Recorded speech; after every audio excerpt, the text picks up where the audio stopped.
Hello guys, for today's video, turuan turuan mo siya paano mag magsandok. Hindi yung isusubo mo na lang para maibigay mo yung gusto niya, no?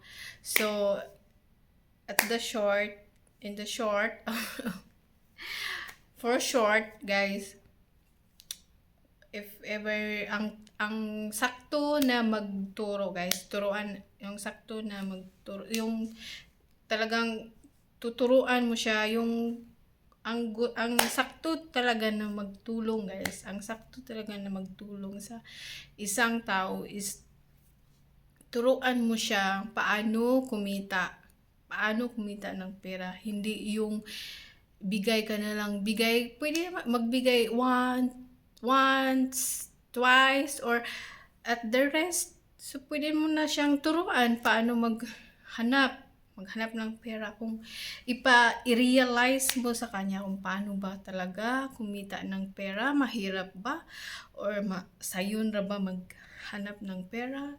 Mahirap pa. So, ganun talaga, guys. Pero, sa tinuod lang jud, guys, especially sa OFW natin, always lang tayo bigay ng pera. Hindi natin sila tinuturuan paano kumita, paano giyon sa jud ba, kasi pag binigyan natin sila na ati or ano bang tawag sa atin, na gusto natin ibigay natin diretsyo na di ba deserve, pwede bang ipa-realize, ipa-deserve, kung deserve ba nila bigyan, kailangan bang bigyan, di ba? Di ba? Yung yung naging independent nga, walang tatay, walang nanay, bakit sila nabubuhay? Kasi independent, wala nang nanay, tatay. Yung mga na mayroon pang nanay, tatay, kailangan natin din silang i-discipline, no? Kasi ipa-realize na hindi dapat bigyan natin agad-agad. Kailangan din na deserve nila bigyan. Di ba? What I mean? Kasi at the end of the day, hindi naman yan para sa atin, para sa kanila yun. Kasi if ever na mawala tayo sa mundo, so alam na nila kumita ng pera, na hindi talaga sa yun maghanap ng pera, dugo at pawis, no?